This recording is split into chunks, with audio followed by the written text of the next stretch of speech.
is one of the partners with the Rensselaer Plateau Alliance and the Agricultural Stewardship Association in a water quality improvement grant from New York State DEC. And the purpose of that grant is to purchase, or let's say purchase or put conservation easements on lands either abutting the Tomhannock Reservoir or along the tributaries that feed it. Okay? So the kind of overall kind of program of which this training is a part is for us to acquire land to protect the drinking water supply for about half of Rensselaer County. Okay, so we will make our pitch now and say, for those of you who are interested in protecting your land in the watershed, we will be pleased to speak with you. But tonight is about the other component of the grant, and that is a public education component about water quality strategies that people can use where they live. And tonight's effort is around residential water quality practices, and there is a follow-up to this, or let's say a sister event to this, on December 9th, a week from tonight, also at 7 o'clock, for agricultural land. Okay? So with that, a couple housekeeping pieces here. First, the way this will work is that we have 7 or 8 speakers who will join us on different topics around water quality, and I will call on them. They will introduce themselves, and they'll speak for maybe 5-7 minutes about it, about various components of this. We'll ask that you use the chat function, which Jim Bonesteel, who will introduce himself in just a minute, will monitor for questions that you have for the speakers. Well, if you're not participating in that part, please mute your audio so that we can avoid the background noise. And I will ask at this point, while everyone is unmuted, we'd like to record the session, okay, and make it available in the future. But want to ask everyone in advance if anyone has if anyone would prefer that we didn't. So please, if there's a reason, copyright requirements or what have you for your information, especially the speakers, please let us know now. Otherwise, we will proceed with recording. Okay. So I'm going to let Jim and Dan introduce themselves from RPA, and then we'll get started. Jim? Hi, everybody. I'm Jim Bonesteel. I'm the Executive Director of the Rensselaer Plateau Alliance. Welcome, everybody. I see a lot of familiar faces. I don't think I really have much to add to what John said, other than, if there's anybody out there that wants to conserve their land that's not in the watershed, you could still give us a call and we'd be very interested. And I can pass it along to Dan now. Sure. Hi, everybody. I'll just introduce myself quickly. I'm Dan Morris. I work with Jim at the Rensselaer Plateau Alliance, and I'm the Volunteer Program and Outreach Coordinator. I don't have anything to add except to say welcome again. We're really glad that everybody could join us tonight. Super. Okay. So before we go any further, there's going to be a whole lot of information that you're going to see. And as you said, we are recording it, but I also want to draw your attention to the project website, which Jim, if you could put that into the chat, where there's a pretty robust resources page, which has all sorts of information, some of which will include the presentations from this evening. So you will find them there. We'll be posting them over the coming days. So don't feel that you need to that you'll miss anything as we proceed, because we will put them all there for you. And that's called tomhannock.ruralland.org, and that's the land protection website for the grant. Okay, so I'm going to dive in now, and briefly kind of say what we're talking about. Well, there's kind of, when we talk about water quality issues, there's kind of two types of pollution when we discuss this. There's point source, and that's kind of the type that can be traced to kind of a specific location, like a pipe that's releasing wastewater to a river or other water body. What we're talking about tonight, though, is non-point source pollution. That's generally described as land runoff, rain, snow, drainage, seepage, and the type that comes from things like fertilizers and pesticides and the kind of materials and chemicals that we have in our homes that escapes in one way or another. So tonight is really about kind of the non-point source. And with that, we're kind of talking about the issues revolve around terms like nutrients, nitrate, for example, necessary for plant and animal growth, of course, but when elevated, can lead to algal blooms and other degradation that happens to the water sources. Sources of that are things like fertilizer runoff, leaking septic tanks, sewage line leakages, and others like that. Pathogens. Okay, we're talking about microorganisms, many of which can cause illness. So we're talking about pathogens that could arrive in through animal waste, including wildlife, livestock, or our pets, or malfunctioning or poorly sited septic tanks. Okay? Another is suspended sediments, also known as turbidity. What we face there oftentimes are eroding stream banks, which are putting their sediments into surface water bodies. And then kind of a new one, and there's even a term for it, kind of contaminants of emerging concern, they're called. And these tend to be pharmaceuticals and personal care products that end up in the water supply. Your PFAS and cyanotoxins and things like that. So I'm going to, again, as background, non-point source, and the things that we typically encounter in our homes and in our daily lives. I'm going to spend just a minute here on kind of some things that probably other people won't touch on, and kind of the major water quality kind of strategies that we could use. The first and probably the biggest one is septic system maintenance, and that is really about having your septic system inspected by a professional, really like at least once every 3 years, and have it pumped, usually every 3 to 5 years.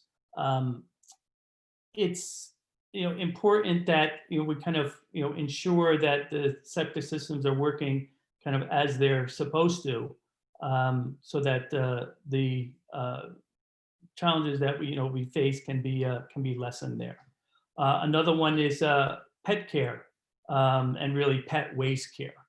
That's really about remembering to pick up after your pet and disposing of it properly. Flushing is probably the best way to do it, but putting it in the trash is probably second best. Leaving it there is probably besides upsetting your neighbors, and probably not the best approach there. The third thing that I'll talk about is lawn and garden, but there will be others who will speak more about that. I just wanted to say, something that I've learned and have been, probably, challenged with as well, is to use various, lawn chemicals and what have you sparingly.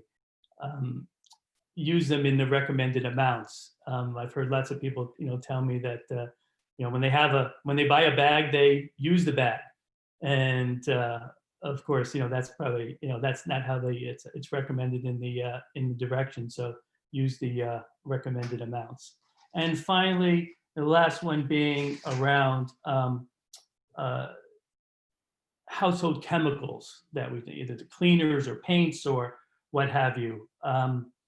Use those in the smallest amount possible and dispose of the excess as instructed. If you have a hazardous waste program, collection community in your community, use it and ensure that those things don't end up in the water supply when spilled.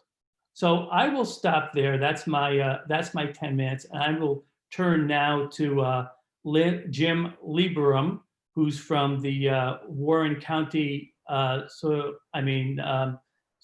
Conservation District, and he's going to chat with us about stormwater concerns and some of the basic residential water supply strategies that his agency puts forth. So Jim, can you speak to us for a few minutes? Sure. And thanks. Yeah, actually, John, you had it right the first time. It's the Soil and Water Conservation District. Oh, sorry. That's okay. We deal with stormwater. We don't, little background, up in here in Warren County, we don't have nearly the amount of agriculture that you folks have, but we have a lot of lakes and we have a lot of lake associations we work with. People with COVID this year, what did you do? We were busier this year because everybody's around at their second homes. And anybody who has never seen a problem at their second home saw a problem there this year. And we were out on the site visits almost every day. So I do have a short presentation I can share if I can be a co-host. So. Yeah, Jim, I allowed you to share. Try sharing. All right, excellent. Let me get back here.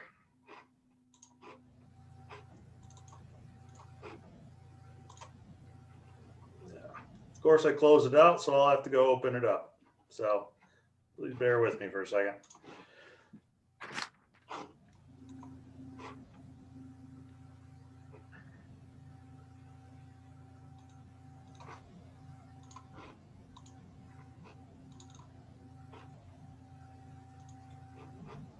All right, so just in a quick few minutes here. Again, we deal a lot with municipal and landowner issues. A lot of times everybody just looks at the municipality because of the road systems, and that's a critical concern. But a lot of times people don't consider the impacts that they have because a lot of times stormwater runs off of their residences, off of the hardened surfaces, the impervious surfaces, and gets added to the municipal conveyance system. So we really push on what can landowners do and look at it from a practical point of view too. It's not likely most people are going to be putting in $25,000, $30,000 worth of work, but there's a lot of stuff that can be done out there utilizing Mother Nature, as it were, to assist with non-point source pollution and reduction. So when you're looking at planning, probably most of you are familiar with it. You've been on a planning board or in a group. It's no different when you're dealing with stormwater runoff or erosion sediment control. Everybody's part of a watershed out there, and what happens on the ground can lead to impacts, both positive and negative, to the downstream water bodies. And within the watershed, this happens to be the Scroon Lake watershed. If you've ever been up to Scroon Lake, fairly large watershed. I think it's about 350,000 acres or 425,000 acres in Warren and Essex County. And in order to address situations like that, we're looking at landowner, municipal, and community projects. And we focus on stormwater. What is stormwater? Well, most people look at this and say, well, that turbid water, that's awfully bad. Yes, it could be. Depends on what the soils are. I was out at a floodplain managers conference last year, and the Genesee River looked like that. They said, boy, that water looks pretty good. And, it's all in location, just like real estate. What are your soils like? But, you can certainly, if any of you hike, have crystal clear water, take a drink, and then you have giardia. So just because it looks clean doesn't necessarily mean it is. John did a nice job introducing what non-point source pollution is, and it ties into this because you're looking at turbidity here, you're looking at floatables here, but you also should be concerned about bacteria from pet waste. You should be concerned about chemical runoff from fertilizing, over fertilization, or at the wrong time. and also heavy metals. You know, if you haven't noticed, they put a lot of salt down in New York State for ice control on roads. And, you know, you're lucky you get 10, 12, 15 years out of a vehicle. Well, all that metal goes somewhere and it goes down the drain, as it were. So you have metals as well. One thing I also like to throw in here too is, especially if you are in an area where there's a lot of cold water streams, thermal stress from stormwater running off of roads and other features that don't allow infiltration, especially during the summer months are it's exceptionally warm, and you can have thermal shock to a stream and have significant ecological damages. Now, with all that good news, what can you do? Well, both large scale and small scale, most of you have probably heard of rain gardens. You know, there are as many types of rain gardens as you would like. If you want to spend a lot of money on a rain garden, certainly can. We do a lot of rain gardens through grants, and we pay for them out of pocket too. We do the labor. We're actually a pretty active soil and water district. And the municipalities around here have certainly bought into it, as have the landowners. We're fortunate in the Lake George area to have the Lake George Association, who does a lot of promotion of this green infrastructure, and it works out very well. It's using Mother Nature, it's using the plants and the soil and the decompacted soil to infiltrate and allow the plants to take up nutrients for water quality improvement. We utilize New York native species. We have our own lists that we go with now, and we've done quite a few of these. Believe it or not, we've even had, I think we counted up 4 or 5 of our town highway departments who have requested these.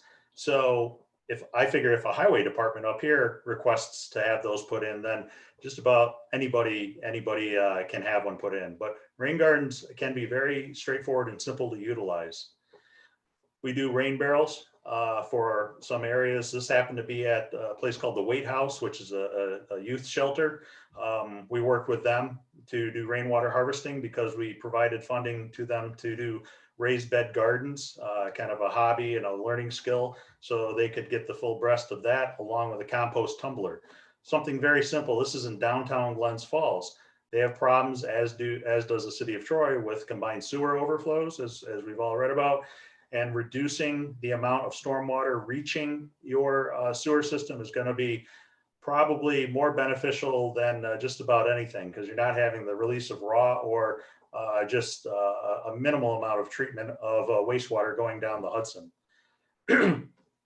We do a lot of porous and permeable pavers. The image you see here is actually a little bioretention rain garden we put in down in Glens Falls. And the stone here is covering this material. The trade name is called True Grid.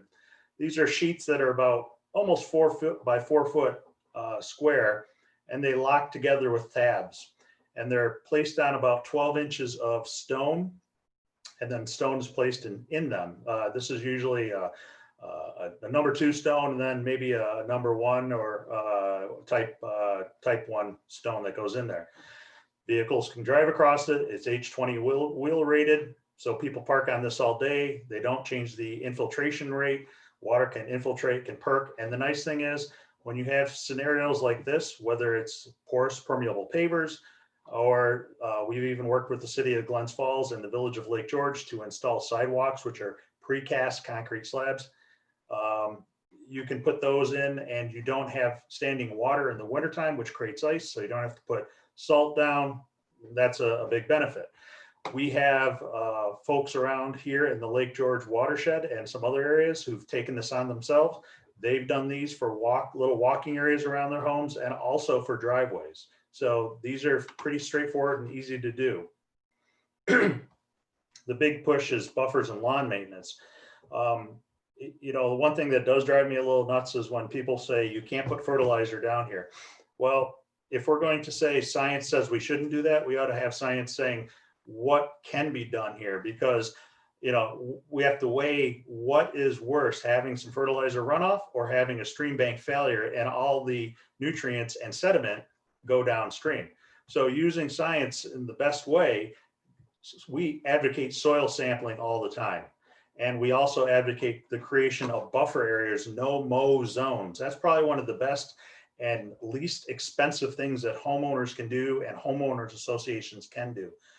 The biggest problem that people have when this is recommended or homeowners associations deal with is aesthetics, because it's not nice and it's rather unkempt at times. But if you do hiking, if you do bird watching, anything like that, where do you see the birds? You see them in these tangled masses of shrubbery and other vegetation. So, you know, stream bank stabilization is easily done through vegetative means.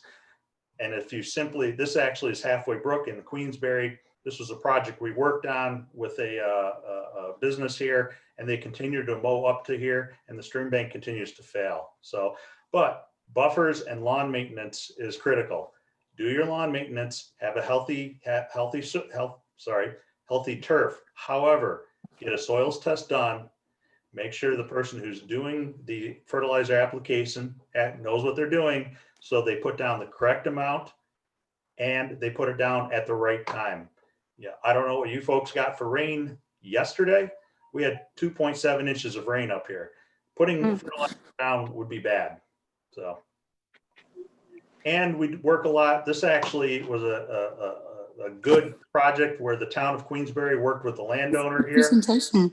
And we ended up putting in, we pulled out the turf grass, which was here, lowered this area, put some curb cutouts. Now stormwater runoff goes into this green median, which is now planted with native species for pollination and to reduce maintenance. And it's worked well. It's called a Green Streets program. This is a hard buy-in though, because again, you're not looking like a golf course. And a lot of people are used to that, especially when you have these little green medians.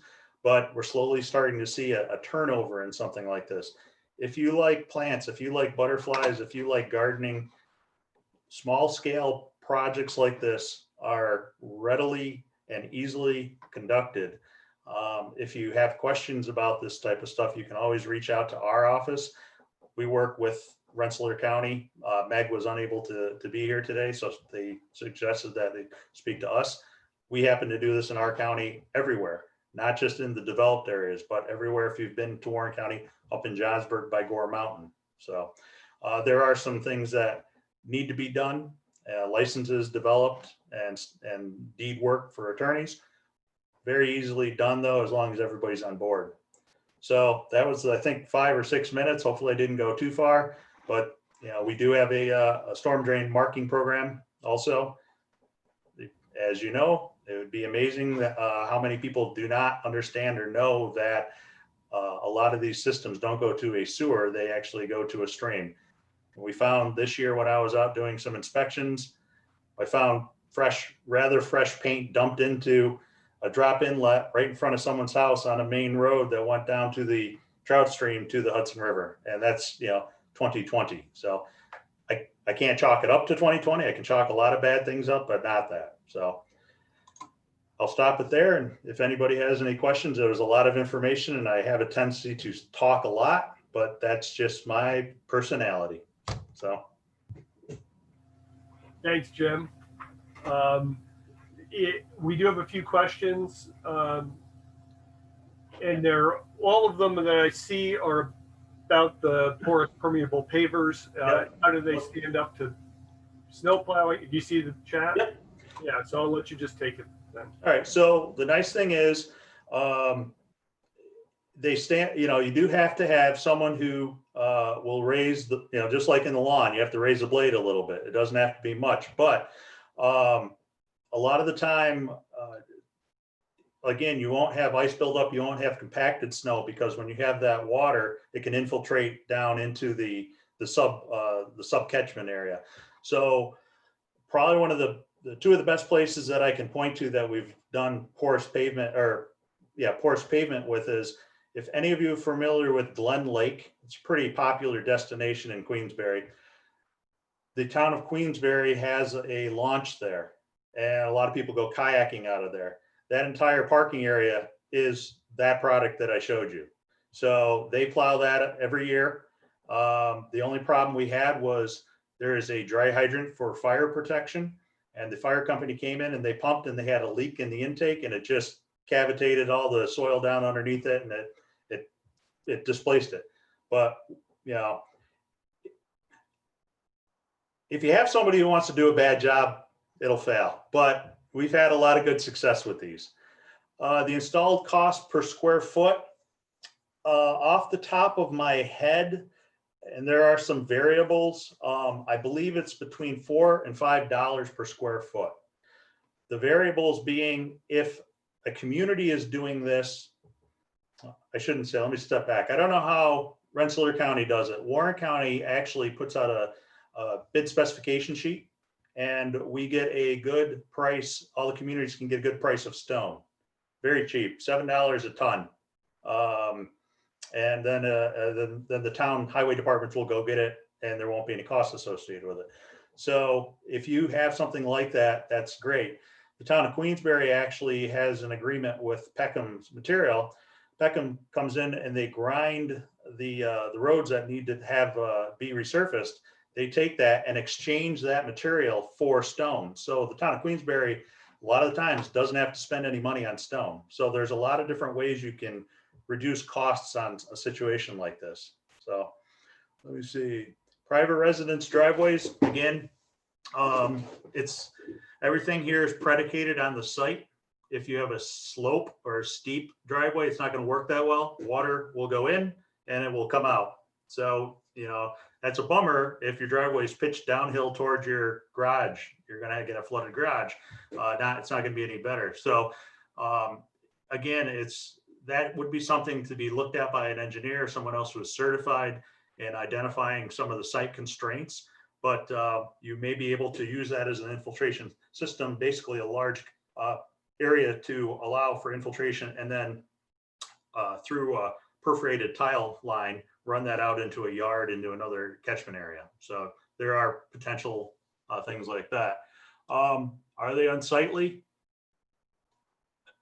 That goes back to the aesthetics question. You know, what I think is acceptable may not be acceptable to anybody else. It looks like that particular product, it's a stone driveway is what it is.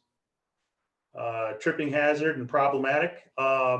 It's subgrade, so you're walking on the stone. And, you know, I would say that the tripping hazard could be the precast concrete panels that we put down.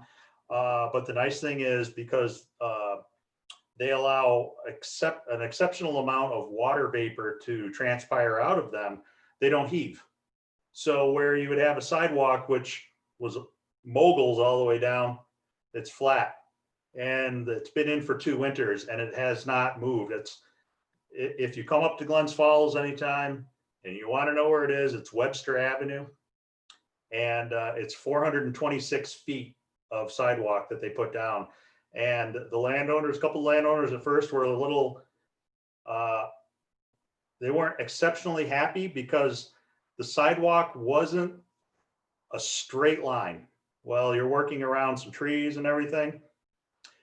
Now what they realize is they basically buy a 10-pound or a 20-pound bag of salt now, and that's it. They don't have to salt it. And Glens Falls, you're responsible for the sidewalk. So their liability is significantly reduced as just using that product. So there's no silver bullets out there. Not one thing will work everywhere, but these incremental improvements, especially at a landowner or a small scale, do add up, and they are exceptionally important. And it's important for folks to buy into it and understand it in order to convince community leaders to buy into it. And honestly, if you wanted to get them to buy into it, just get it down to the cost benefit. And you show them that it saves money from maintenance, and you know, the macadam's not getting beat up as much, and now they only have to put in for resurfacing every 7 years instead of every 5 years. It's money. So you got to make that argument. And I'm the government. I'm here to help. And I get frustrated with the government, but we find our ways to work the system. So.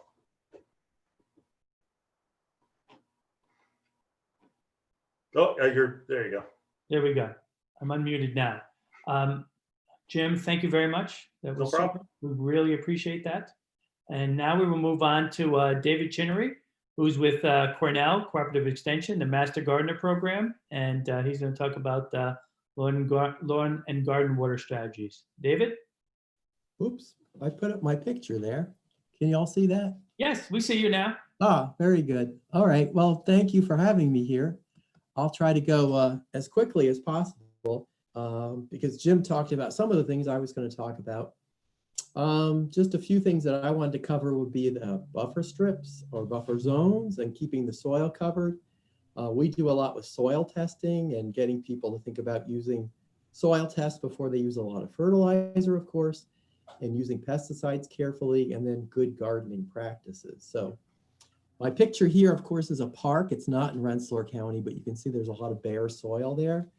And I personally work a lot with turf grass and lawn issues and people that are interested in lawns. So the big thing we really want to tell people is to keep a dense turf grass. And the top picture is a house in a new development. And of course, when you're growing in a new lawn, there's a lot of bare soil there. So trying to get the lawn to establish as quickly as possible would be really important. And then the bottom picture is actually an old landscape. David? Yeah. This is John. I'll stop you here. We need you to share your screen because Oh. we're not seeing your presentation. Let me Move your back mouse up. towards the bottom of the screen. There should be a share screen Sorry about that. down there. There you Is go. that better? There we go. Sorry, I just went off kind of fast there. Okay. Well, we'll skip a little bit here.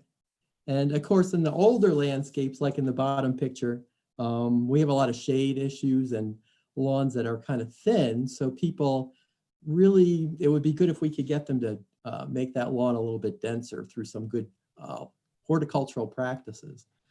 The other issue that we deal a lot with are weeds in lawns, and people tend to have a lot of crabgrass. And that's not just only an aesthetic issue, but when crabgrass dies, crabgrass leaves bare soil. So these lawns that are full of crabgrass are bare for November through maybe April or May. And that's a really good time period for a lot of erosion from these lawns. So bare lawns with crabgrass issues are a big deal because people tend to have these bare spots. This is an example of a beacon hard fescue lawn that I put in, and it's a very dense turf grass. And it's also a turf grass that's slow growing, so there's less mowing issues, and people can let this go and have sort of a no-mow lawn, or maybe a lawn that they only have to mow maybe 2 or 3 times a season. And of course, a good dense turf grass will have lots of benefits like trapping pollutants and slowing down the water. And this is an example of what we call repetitive overseeding. This is a picture of the 9/11 Park in Troy, which has a crabgrass lawn. It's really a bare soil for a lot of the year, but we have a big sort of V-shaped strip here of tall fescue and perennial ryegrass that we established using this idea of repetitive overseeding in the fall. And that's where we plant or distribute grass seeds several times in the fall and get it to reestablish and fill in. So all that brown area there is the dead crabgrass. And then the green strip is the newly established turf grass. And that's going to be better environmentally in the long run. And of course, cover crops, that can be an agricultural issue, but we also like to get people thinking about using cover crops in their home gardens. These are pictures of a cover crop demonstration we had at our demonstration garden this summer at the Robert C. Parker School. So we open that up to the public and try to get them interested in things like this, planting buckwheat and some of these other plants that can cover their soil of their vegetable garden for the winter and maybe the fall and early spring and prevent some soil erosion there. Of course, we talked about buffer strips already, so I won't bore you with too much of that, but of course there's all different types. And I do cringe a lot when I see turf grass going down to the water. I don't really like that at all. And then the other thing that Cooperative Extension does a lot of is trying to get people to soil test. So we say, don't guess, soil test. And we have a lot of data on that in different forms. This is a picture of my colleague, Dr. Marty Petrovic, who's retired, but one of the big studies that he did a few years ago was looking at lawns and taking samples of the nutrient levels and finding out what the situation there was. And the long and the short of it is, and this isn't all of his data, it's just a little bit, but turfgrass soils and soils in home areas, generally speaking, really vary greatly in their nutrient contents. And they can be low in some nutrients, high in other nutrients. And you really don't know until you soil test. So we spent a lot of time trying to get the public to understand that it's a good idea to do a soil test when you're establishing a vegetable garden or really trying to figure out why your landscape isn't doing well. And it's really important to think about, spending $20 or $30 and really just getting this test and trying to figure out how we can do our fertilizer a little bit better, because it is such a problem out in the environment.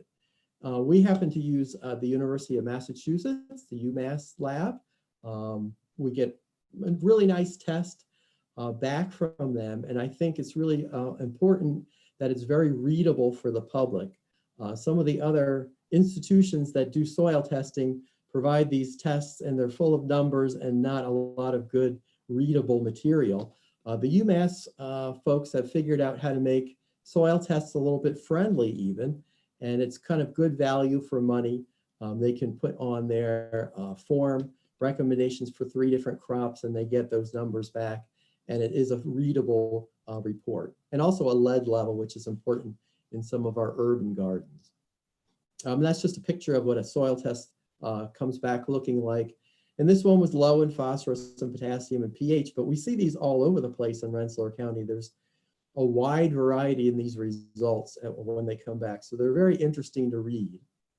And then of course, to wrap up here, of course, Cooperative Extension spends a lot of time talking about pests and bugs and things that are causing problems for people in their landscapes and their gardens. And of course, we have a lot of different messages, kind of universal messages about that, things like using pesticides carefully, using them sparingly according to the label. And I like to get folks thinking about using the least toxic first. And often I think the least toxic materials tend to be the less environmentally problematic materials. We also try to get people to think about identifying their problems before they take action. So that's a good tenet of IPM, or integrated pest management, of course. Before we go out and spray, we really want to know what we're doing. And it's kind of a little bit sobering to find out how many people just kind of run for the pesticide before they really have a good idea of what they're doing. There's also lots of alternatives to chemical pesticides, certainly. I have a picture of row cover there. Using physical barriers for insects, the picture of the squash there, something as simple as growing a pest-resistant variety. That's Waltham butternut squash, the most pest-resistant squash you can grow. So maybe that's a better alternative than growing something that might need some pest management for it. And of course, that picture up at the top there, that's a herbicide that's kind of a low impact material for broadleaf weeds. One of the biggest questions I get is how to kill ground ivy in my lawn. People really hate that weed, and we end up seeing people use a lot of 2,4-D and some of these herbicides, which aren't the best things in the world. So if we can get them to think about some of these other alternatives, which are out there, but they're just not as widely known. So there's some real messages that need to go out about that. And of course, good gardening practices. We have some really nice information that people can download nowadays or find on the internet about not putting fertilizer on impervious surfaces, like our little cartoon guy there is doing, or mowing and getting the clippings into the storm drains or into the impervious surfaces. And then the leaves, of course, are a big deal as well, because they can really contribute a lot of phosphorus. And just my picture, I also talk a lot about lawn cultural things, trying to get people to raise their mowing height. People sometimes are very resistant about that, but actually the grass does much better, even if we just mow it an inch higher, and leaving the leaves on the lawn and mowing them into the lawn rather than putting them at the curb, which is again, not a very good water quality practice. And of course, Jim mentioned the rain gardens, which I'll just show you there, another very important practice that we'd like to see more people adopting. So here's some resources I can share with you folks that are not on your list. Your list is really good that I've seen, But I think these are a few more additional ones that maybe you could add on there. So certainly we're happy and willing to work with anybody in Rensselaer County that has any of these kind of gardening and horticultural questions. So you can send them our way, and there's our contact information. Super. Thank you so much, David. Appreciate all that. We're going to shift now to Christopher Williams, who's going to talk about invasive species and water quality. So, Chris, oh, I'm sorry, I missed the question there. David, if you could just hold on for just a second. There's a question in the chat there about increasing the fertility of our lawns. Can you see that? Yes. Well, yeah, I mean, the question is, you know, putting fertilizer on your lawn, does that increase the risk to water, basically? And yeah, it's a fine balance. I really think, you know, it's best to have a dense turf grass. And in order to do that, you might have to add a little fertilizer. But if you do that carefully, and if you do that by a soil test, I think you're going to be in about the best position you can be. So certainly we don't want people going out and fertilizing heavily. Some of those pictures I showed with very thin turf grass, that's not really the right approach, but to hopefully slowly build up the density of the turf grass. And then maybe you only need to fertilize it once a year in order to keep it dense. I think the turf grass industry has sold people on the idea of using a lot of fertilizer, and in a lot of cases, we can use less fertilizer than we think we need to do. And hopefully the testing will help people pinpoint that. David, I'm reading that question differently than you did. It looks to me like they're talking about planting nitrogen fixing cover crops. Like over that. Do they pose a risk of nitrogen runoff into streams? Yeah. Yes, no. I didn't read the whole thing. No, I wouldn't worry about that because that's going to really be in the soil. So there's probably no real issue about that. And you can tell I like to talk about turf grass. And I'll just say one thing for all of our speakers. I think because we're recording this, it probably would be good to read the question out loud or restate it before answering it. And that way people who are listening to the recording later won't have to try to find it in the chat and keep up. So, and I do see one other question. How do we balance cutting grass short as an anti-tick measure versus longer for the reasons you described? Well, the tick issue is really an interesting one. Tornell has been doing a lot of work on finding out if ticks are in the lawn, and most ticks are probably found on the edges of the lawn, in the wooded edge areas. They've been looking at it for a couple of years and haven't gotten a whole lot of useful data about shorter lawns. And a lawn cut at 2 or 3 inches versus a lawn cut at 3 or 4 inches is probably not going to have that much impact, at least from what we can see. So I wouldn't worry about raising your mowing height that much. The ticks tend to be on the periphery. Super. And this is John again. I see there was a question that we missed from Anja about getting a copy or the URL of the PowerPoint presentations that we're giving. And yes, they will be available on that resources page on the website at www.tomhannockruralland.org that Jim posted earlier in the chat. Okay. So with that, then we'll move on to Christopher Williams, who's going to talk about invasive species. All right, thank you very much, John. And can you see my screen right now? Yes, we can. All right, let me see if I can get this to be a full screen. There we go. First, I just want to thank everybody, John and Jim and everybody else for hosting this tonight. There's a lot of people on this call with the guest speakers that have a vast amount of content knowledge, and I really challenge people that are here to better the property surrounding the reservoir to reach out to everybody on this call. Again, there's a wealth of knowledge on this call.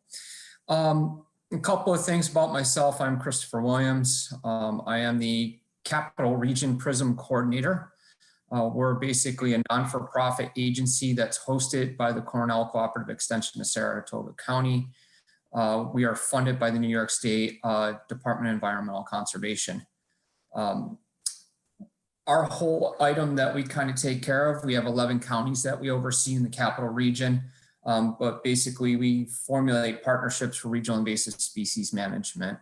I have a staff of 4 that is permanently employed, and then we have up to about 28 seasonal staff members that we bring in to do various work, mostly right now with watercraft boat steward inspections. I want to make sure everybody sees my contact information there, my phone number, and our website that you can get a hold of us. I really encourage people to reach out to myself or anyone on my staff for questions regarding invasive species, especially with management issues. A lot of the work that we do surrounds public lands, but on the private side, we do provide resources, equipment, fact sheets, knowledge. We'll do site visitations and give all the tools that we possibly can to help people manage any type of infestation that they have on their problem. With the Tomhannock Reservoir, I was fortunate enough this year to get permission to actually do an aquatic survey on the Tomhannock. It took 2.5 days, but we did document some of the water chestnut, the Eurasian milfoil, and some other species in the water that are creating problems to get it on people's awareness and radar. Also, when we're out there, I have a really resistant cat here, sorry. Also, we have, when we were out there, I did report a possible HAB, harmful algal bloom. So there are issues with the water quality on the reservoir, and they are being brought to people's attention at higher levels at the state. As far as landowners or anybody else here that's with a group or an agency, the PRISM basically is involved with coordinating partner efforts. We rely on collaboration with all sorts of different people, groups, and entities to get work done, because it's what it takes sometimes. We also do a lot of education and outreach. We train citizen scientists and volunteers. We are also involved with very formal types of education with bringing people up to speed with pesticide use and trainings for invasive species all the way down to restoration.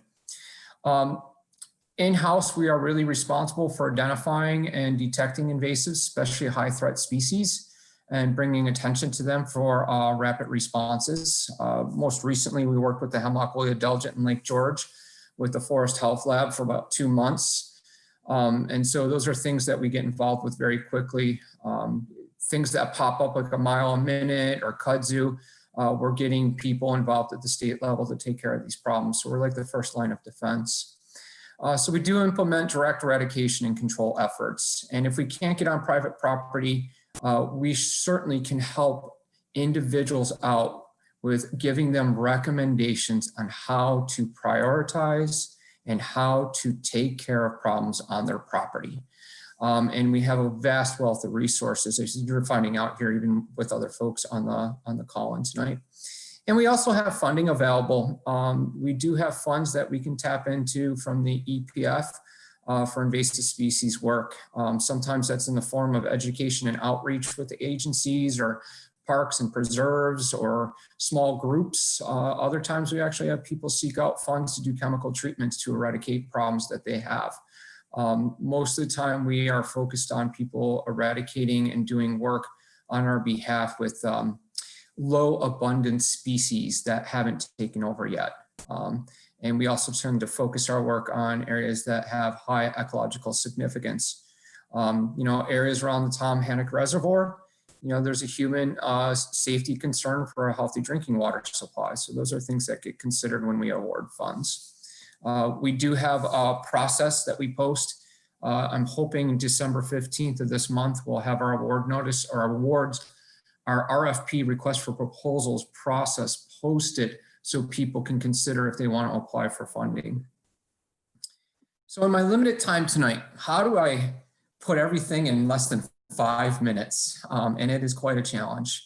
So if there's takeaways tonight, I threw this slide together here. And I want people to at least consider thinking about how they're managing their landscapes for the future. And again, that big takeaway is that riparian buffer, the bigger the buffer, the more diverse the species in the buffer, the better your water quality. There are so many things that people can do. And, you know, the aesthetics, I find the natural world to be very pleasing to the eye. And when the landscape's managed in a healthy way with healthy forests, healthy pastures or fields, it's a good thing to see. So invasive species definitely are harmful to the environment. They can harm people, livestock, our food supply. They also have a significant impact on our ecology. And for tonight's focus, if I were to talk about something, when we have these monocultures or infestations that take over an area where it's just one species that's invasive, they do have the potential to change their hydrologic regimes. And what I'm talking about is the reduction in native plants. And then what happens is you tend to have more runoff, you'll get more siltation and nutrient flows into these water bodies. So identifying invasives on your property is number one. Number two is then coming up with a management plan on what you can take care of. And the other part of this is, one, prevention is paramount. If you don't have invasives, that's excellent. The part that gets tricky is making sure that you don't introduce them to your property. I have seen the agricultural fields surrounding the reservoir. That concerns me. I do know that when farms are retired or if they're not managed properly, the invasives tend to take over very quickly on those types of properties. And they spread like wildfire when a farm is retired. The other thing, I do see some newer homes surrounding the watershed, and that always concerns me. And I would like to echo something that Dave and Jim both said at the beginning, is they talked about soils. Do not leave disturbed soils bare. Cover crops are paramount. In our field, we try to deal with restoring the landscape with native plants, using local seed sources or cover crops, because when a soil is exposed, these invasive plants have a greater propensity to seed at higher rates. They seed earlier, they can spread quicker, they tend to take over disturbed sites. So when the landscape is disturbed, we typically see the invasive plants move in first. So, you know, when you know that you're having excavations, you're doing work, any type of infrastructure, you really need to build into the follow-up with that. Don't leave your soils bare or get to it to the next year. It's something that needs to be taken care of.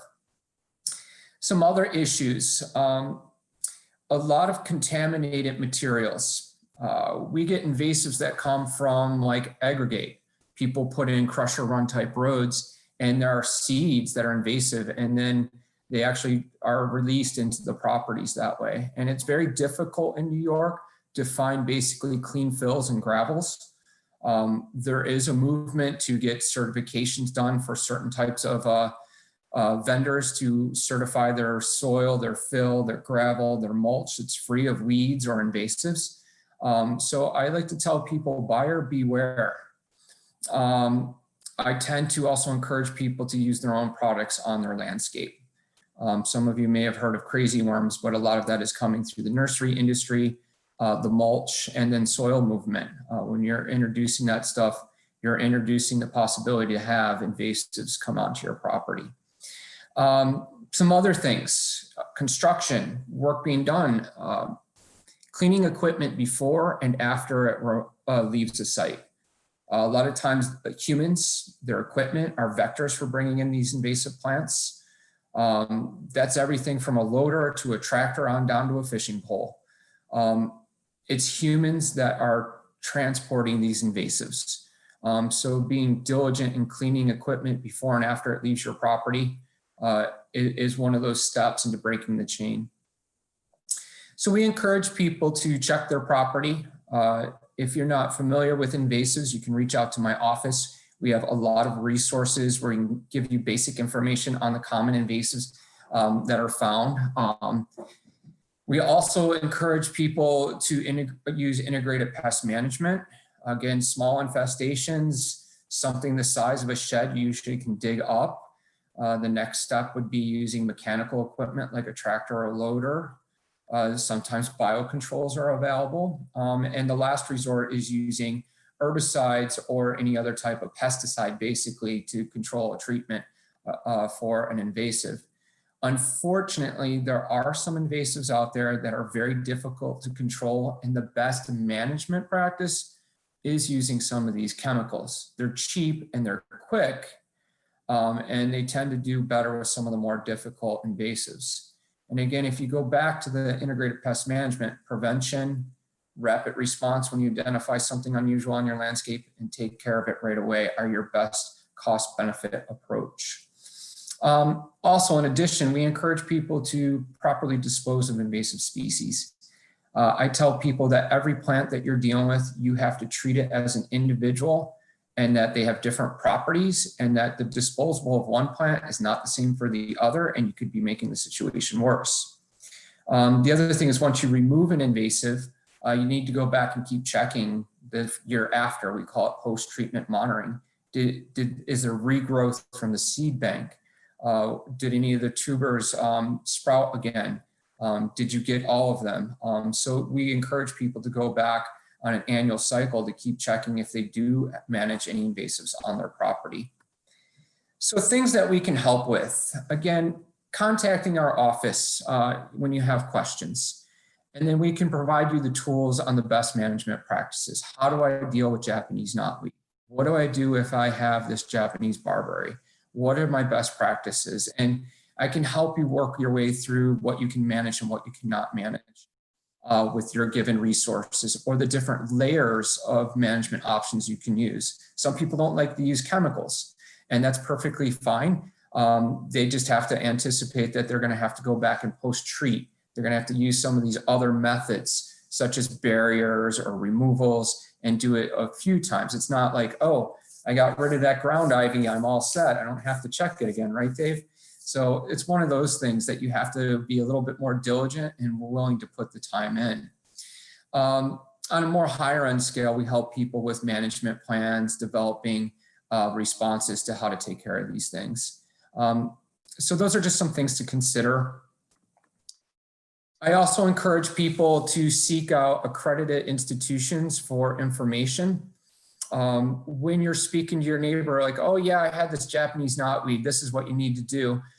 You're opening up yourself to a world of hurt, because sometimes your local neighborhood person down the road may not be giving you the correct information. I also discourage people from just going to a blog and reading up on information. Go to accredited universities, agencies, and look up the information. The New York Invasive Species Information website has some basic stuff there for people to give them what they need to know. Of course, we have the New York State Integrated Pest Management Program through Cornell. We have stuff through the DEC where you can get fact sheets. And the basic is, we're in charge of like gathering all these materials. And if you have a specific problem, we can get you the resources that you need. Some other things I'd like to share. People have trouble finding native plants or seed banks. There's not a huge market for this. I heard Jim speaking about, changing that green belt on the sidewalk there and putting some of these native plants in, and he clearly has his resources that work. But the more people purchase these products from native distributors, the more predominant they're going to become with more access. I really recommend some of these that you see on the site here.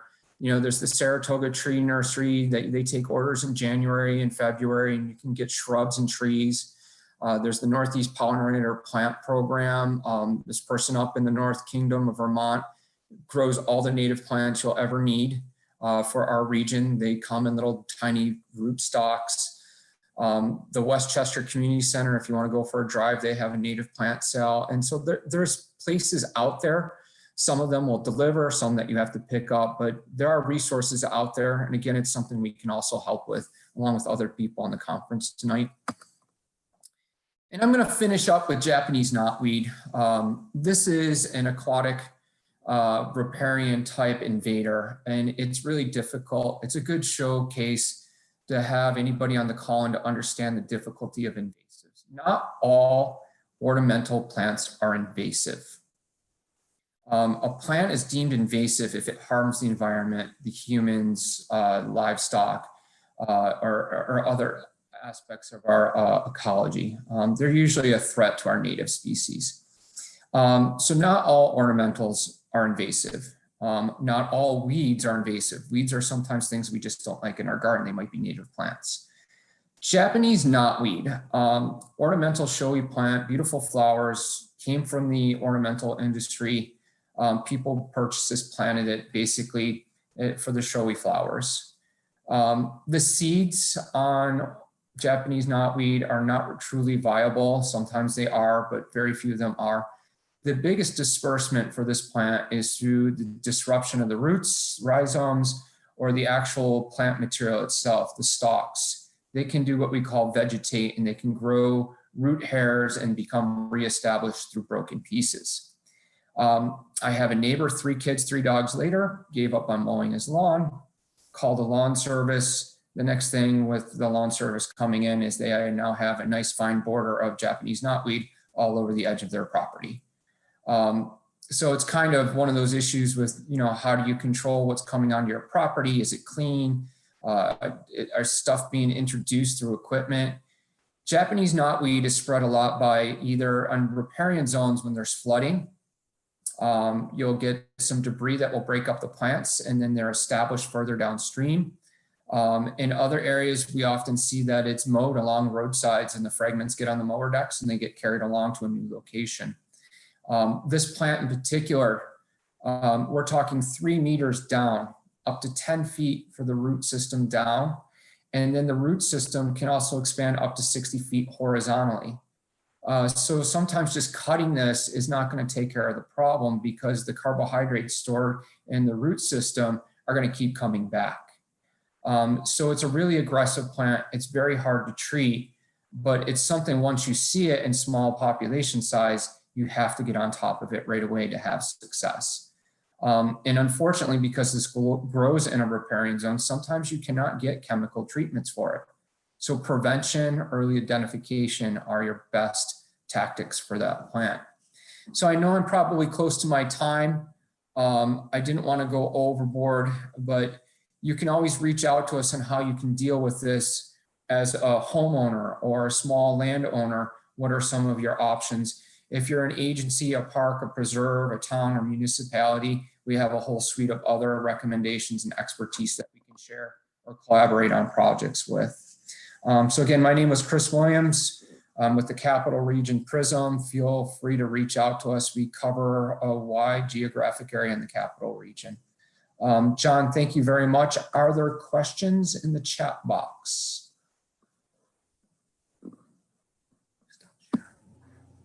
I'm looking now and seeing that, interestingly enough, you happen to choose Japanese knotweed plants, but the question specifically is, what's the best way to safely dispose of them, Christopher? Okay, that is a good question. Thank you very much. So there are a host of options. Number one, with that plant, because it fragments from little pieces, one of the easiest things you can do is actually put it in a black garbage bag and send it to a sanitary landfill. That's one of the safer options. Some other things you can do on site, what people do is a process called solarization. They will put it in like a landing area, sometimes on like old pavement, something that can get really hot from the sunlight. You can put a black tarp over the top of the debris, or you can put it in a garbage bag. And the idea is you tie it off and you let the sun solarize the plant, and it will become detritus and render it non-viable. And that takes some time, but that's really safe because you're doing it on site on the property. Sometimes disposal includes also just leaving in place where you're doing the treatments for some types of these plants. So we always recommend solarization or bagging and sanitary landfill. One of the things that we see quite often with this plant, people might take their mulch and their woody debris to like a county or a town municipality, and they dump it in the soil pile. And then we see that gets distributed countywide when the trucks come and they mulch their own townwide or countywide soil, it has the seed bank in it for those invasives. So again, cutting that from that source is always a very proper thing to do. Super. Thank you, Chris. And I see just a comment from Jim saying that if you want to go native, order early because they tend to go quick. Yeah, two of the sources I give, they're typically tapped out by February or April. So it's something you have to pre-plan for. Thank you for that comment, Jim. Okay. And I'm seeing one more here. Best way to get rid of Oriental bittersweet. You have to attack the roots. So people that just cut it, you got to attack the roots. Of course, I'm going to tell you integrated pest management. You do a cut of the roots, and then you could actually apply, like with a paintbrush, product from like a box retail store that has an herbicide that will kill it. Your Roundup type products with the glyphosate are a chemical treatment you can do. And again, cutting and then applying a little bit is one method, but the timing is important. We typically don't recommend that management practice till later in the season, because in the spring, a lot of the roots are stimulated, they're pushing nutrients up for new growth, and when you're applying chemicals, they get pushed out. The idea is to do the timing right to apply a chemical so it's taken into the root system to kill the roots. If you don't want to use chemicals, again, using certain tools like rubbing tools to get the roots out of the ground are the best approach. For Oriental bittersweet that has a stem that's over an inch, the nutrients are typically locked up above in the tree canopy. So cutting them 3 feet, a couple feet above your head and just above the ground will usually kill those bigger stems. And so those are some other techniques. Oriental bittersweet, the seeds remain viable in the soil, sometimes up to a couple decades. But I have seen people where they do eradicate it from their property. I've done it plenty of times. You just have to stay on top of it. You have to go back to the site and you have to retreat, repull any new stems. I typically do see birds dispersing Oriental bittersweet. I get stems that pop up in my own yard. In the spring, part of my maintenance, I just walk my 10 acres. I look for any invasive seedlings and I pull them, and it usually takes care of the problem. But if you want more information, certainly contact my office. I can send you some better information than I can give in my 30-second blurb here. Super. Christopher, you were super. We so appreciate that. You're just a wealth of knowledge, and for folks who want to deal with invasives or more appropriately prevent them, PRISM is available for you. And I do see actually a nice segue, Anna Palmer is going to talk about Trees for Trib nets from DEC, but she did have a comment in the chat about where to obtain native plants. So you can look there for some links to purveyors of native plants. So with that, thank you, Chris. And folks, we are at 8:08, and I know we've gone past. I apologize for that, but we will keep going. Understand if you need to leave, but we will turn it over to Anna Palmer now for New York DEC. And Anna, if you could ready your PowerPoint so that Jim can give you permission to open it. Yeah, sure. Let's see. Can you guys see that? Hold on. Yes, it's Okay. there. Hi, so yeah, thanks for being here. I know it's like late on a Wednesday night, but my name is Anna Palmer and I work for the Hudson Estuary Trees for Tributaries program. I'm down in New Paltz, and I want to start by just doing like a quick overview about stream buffers. I know that we've all been talking about it, but the distinction that I want to make is that there's a difference between like a riparian area, which are just lands that border streams, and these can be anything from like pavement to grass to ag land, and then stream buffers, which are these vegetated protected areas that are between the stream and the human uses that are on the land. So we really want to reforest riparian areas by building buffers. There's all these different benefits. They, you know, control erosion, and then they absorb all the nutrients that's coming from upstream, like on the land. And they, at the DEC, they call them long linear ecosystems. So there's all these birds and stuff that are flying up, and the fish that are migrating. And yeah, stream buffers do so many different ecosystem services. So the Trees for Tribs program was initiated back in 2000. Anna, this is John. I just wanted to stop you for just a second. If you could full screen your presentation. Okay. Second. There we go. Yeah. Thank you. Yeah, no problem. So the Trees for Tribs program was started back in 2007. And again, this is something that was started because we wanted to create a program where residential landowners or small scale projects could actually happen. We provide free native trees and shrubs from the Saratoga Nursery, primarily within the Hudson River Estuary, which is outlined in yellow. The estuary stops at the Federal Lock and Dam at Troy. And small actions definitely add up. Over the last 12 years, we've engaged over 7,900 volunteers. We've planted 54,000 seedlings, revegetated 113 acres at 355 unique sites. So yeah, anybody who is in this program area can get assistance from our program. We work with project coordinators, municipal governments, private landowners, land trusts, basically anyone that you can get to agree to a riparian buffer planting in this area. We will definitely help you out. And in preparation for this meeting, I looked to see what we had done in Rensselaer. And yeah, the Tomhannock Reservoir is that reservoir that's just up outside of that boundary. But we have supported 8 riparian buffer plantings at 6 locations. And here is one example at Cherry Plain State Park. It was planted back in 2017. So just over the last 3 growing seasons, it went from basically not having a lot of vegetation to being more densely vegetated. On the bottom right corner, you can see the dogwoods that are providing nice food and fruit for the plants and animals. And here's another example of how these little seedlings just really grow. This is 12 years that seedling turned into a full tree, and it's doing so many different benefits.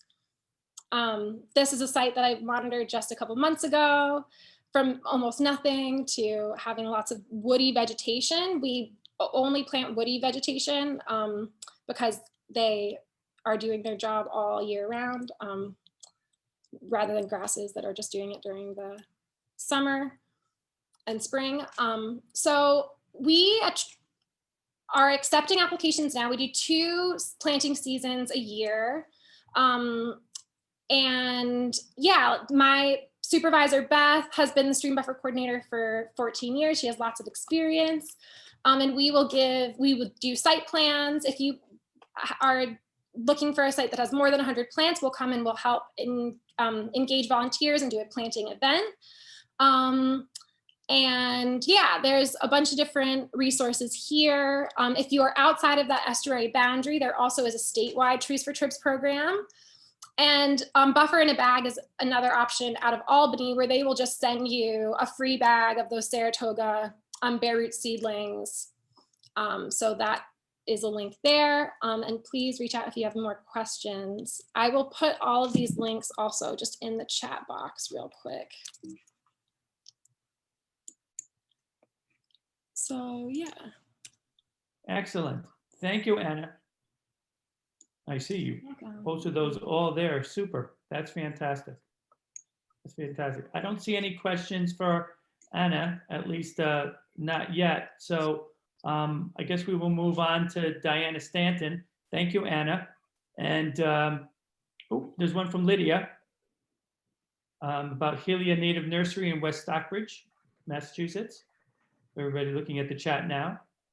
And Diana from NRCS, Natural Resource Conservation Service in Troy, is going to talk about her agency's programs and kind concentrate a little on forest management plans, and Dick Gibbs and Walter Kirsch, who have utilized the program before, will talk about their experience with it. But we'll start with Diana.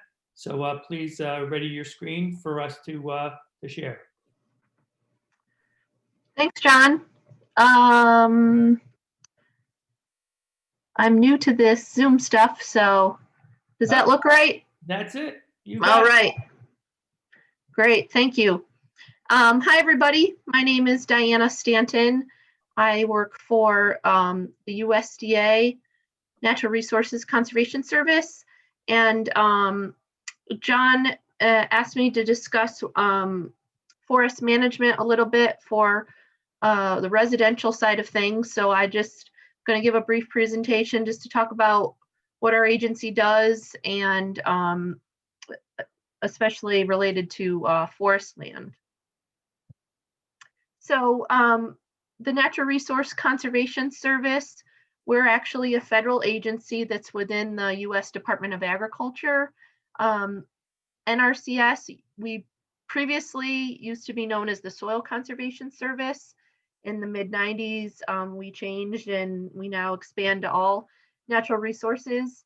So our general mission for the agency is we primarily work with agricultural producers, farmers, but we do also serve forest landowners, and it really can be any private landowner. We don't get as involved with, urban or residential landscapes specifically, but our bread and butter is kind of farmers, but we do serve forest landowners. So that's why I'm kind of talking to you guys tonight in general. So the agency provides financial and technical assistance, and this is all through voluntary programs to get conservation on the ground.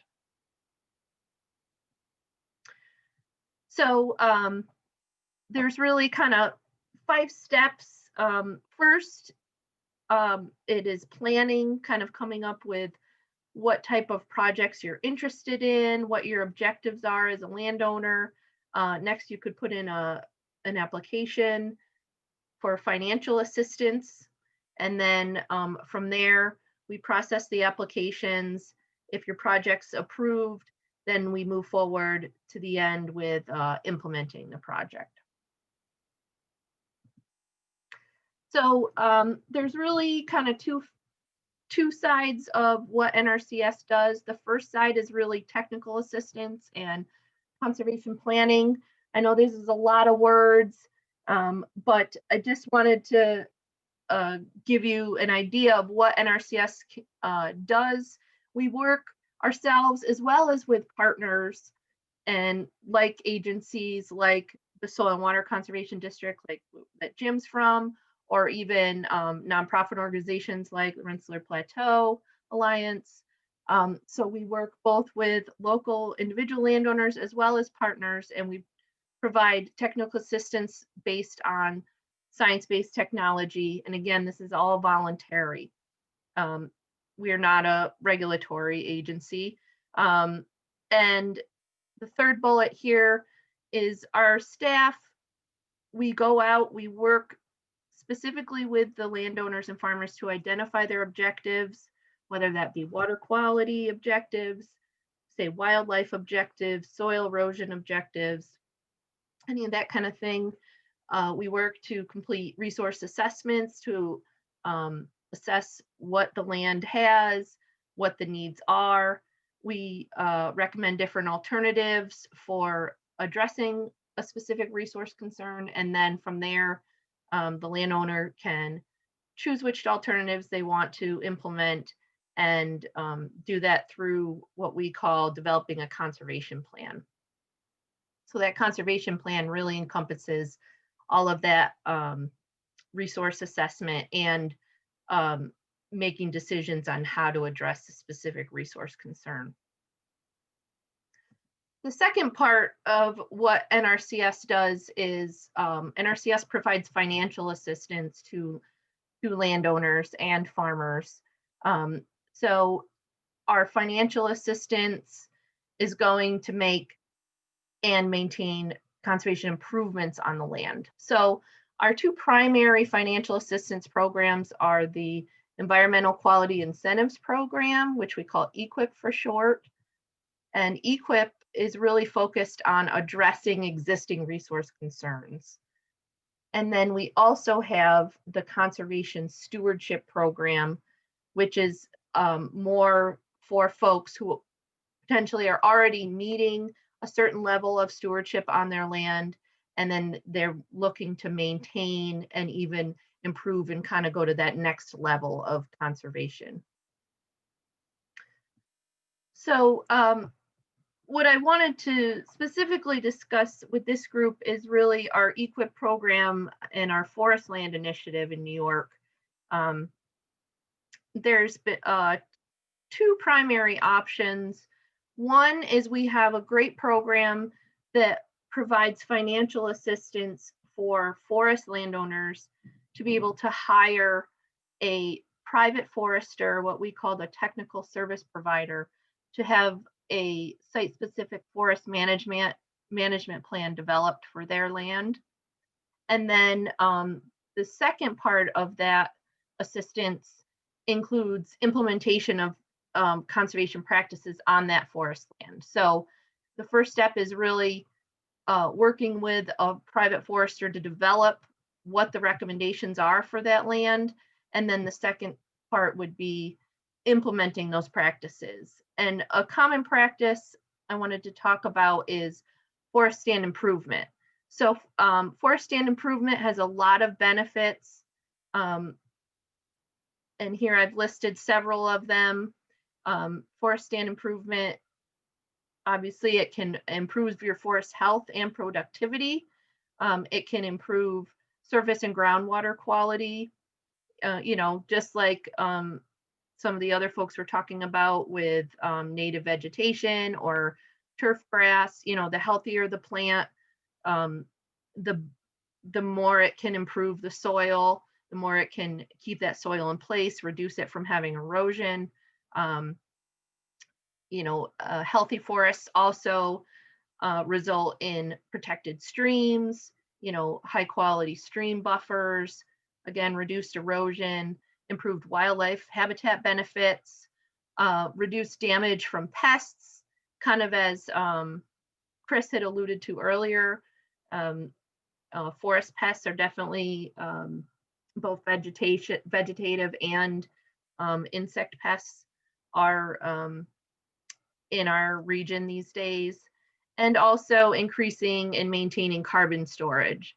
So healthy forests help to benefit, you know, the water quality and all of these. There's multiple benefits to having healthy forests. So that's primarily what I wanted to go over. Let me see what else I have for slides. Oh, so I wanted just to talk about our staff. I'm the district conservationist. I am located out of the Troy field office. Our team covers 6 counties in the Capital Region, which include Albany, Columbia, Greene, Rensselaer, Schoharie, and Schenectady. And that includes our Schoharie office, as well as our office in Ghent. And we have 4 of us right now on the team: myself, Tom Lacko, Jim Unser, and Felicia Johnson. And we also have hopefully going to be hiring another person soon for Troy. So we do work as a team. So even though certain numbers of us are in certain offices, we do help each other out and cover different topics so that we can get all of our customers served. And that's it. Here's my contact information. Again, I work out of Troy. In general, if there's any landowners that are interested in any of our programs, especially in the counties that I represent, contacting Felicia Johnson is the first place to start. Felicia's kind of our receiver for new customers. There are offices in other counties. If there are people from other counties, I can always refer them to those other NRCS offices as well. Well, that's super, Diana. Thank you so much for sharing all that with us. I wanted to turn now to, we'll go with, excuse me, Dick Gibbs first in alphabetical order. Dick, just tell us a little about your experience with the NRCS program. Tell us a little bit about your, about your land and what the program did and the benefits that that you saw, if you will. Can you hear me? Yes, we can. Okay, good. We live in North Greenbush, just outside of Troy. We have about 150 acres plus or minus and about 70 acres of woodland. And we've been caring for our woodland ourselves a great deal for many years. And then we heard about getting a forest management plan, and we applied for the grant through Diana's office. And the way that works is once you're approved, you're given a list of consulting foresters that are approved by the NRCS, and you have to choose one of them. And we did that. And the great thing about that is we already thought we knew quite a bit about our forest, but when the forester came on the grant program to really do a detailed assessment of our trees and our forest and our conditions, we went with that person.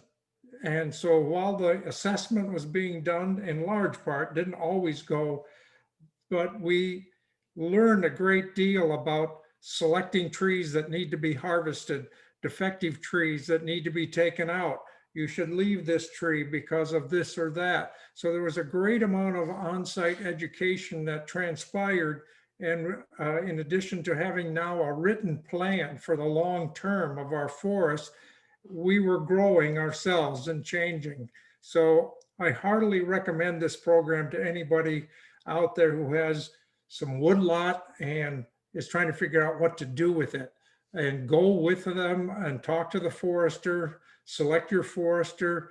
And one of the things that Mike Greason said to us early on when he was our forester, but he passed away, he said, walked through our woods and he said, the only thing wrong with this woods is that it's not mine. He was paying us a compliment. But he said, also said, we had been getting along cutting dead trees. And he said, you do not improve your woods by cutting dead trees. You have to, like a gardener, you have to selectively cut live trees and let other ones grow. So we've been growing and learning ourselves over the years. And of course, we're aging and I can't do everything I used to do. But this program was an enormous benefit and it's still paying off in terms of the improvement to our woods. I don't know if that's enough, but. Thanks, Dick. Well, thank you, Dick. That's super. That was really helpful. And Diana, I think you got a fan there and for your program. So well, our programs are only successful because of good landowners like Dick Gibbs. So super. All right, Walter, can you tell us a little about your experience? Tell us, share a little bit about your property and what you got there, and how you use the program. John, I think we've lost Walter. I've been looking in the participants list and he wasn't there. I tried to check in with him by phone, but was unsuccessful there too. So he must have had some technical troubles. He was in earlier. I think Dick is a great ambassador. If I could say, could I say something else? One of the things I did was take the 5-day Master Forest Owner program. And well, I certainly don't feel like I'm a master forester. In a sense, you do learn a lot in 5 days. And that's a volunteer program where if you have some land and forest, you make the correct phone call to the cooperative extension, and they find somebody like me or Walter or others who have taken the 5-day Master Forest Owner training and we'll come walk your land. It's a free program. It's all volunteer. And what we might do if we talk to you and see your woods and trees is give you some leads as to what you might do next, or what we think you might want to do next. So the MFO program is out there. Reach out and take advantage of it. Super. And Yes, I just want to add, thanks for mentioning that, Dick, because just like a lot of you with other agencies, our agency, we can't necessarily get to everybody, people with real small woodlots, but, say, 10 acres or less, if, it might not be something that can necessarily get funded through one of these government programs like NRCS's program, but there's still resources out there for these small landowners like the Master Foresters program. And so definitely look for those resources. And I do have to say, within the plateau, there's a lot of support for forest land, and some good landowners like Walter Kirsch and Dick Gibbs. So if you don't have large plots that could get into a program like mine, there's still resources out there. Yeah, I first went on my first MFO visits with Walter, who was experienced, because I was nervous and I didn't know, I'd had the training. And so I went with Walter on a couple of times, and then I gained confidence. And now if I have time, and if I get a request, be happy to come walk your woods with you. Super. Well, thank you, Dick, and thank you for all the speakers. It was just a wealth of information, so much so that we went a half hour over. I know, and I apologize for that. We'll need to give more time to our Ag One coming up next week. And for any of you who might be interested in learning more about that, please register at the website. We'll be doing this more for the farm community on December 9th, same time. But I'd also like to thank all of you for joining us, and I hope you got something out of it. God, I sure did. These people are really super, and glad we were able to, have them and hear them share their expertise. And I guess before I close and before I turn it over to Jim to say a few last words of his own, just again making the pitch to participate in the Tomhannock Rural Land Program for those of you who are interested in protecting their land. We'd love to chat with you. The program will go through the spring of 2022, so you have time to to join us. And we welcome you to visit the website and the resources page.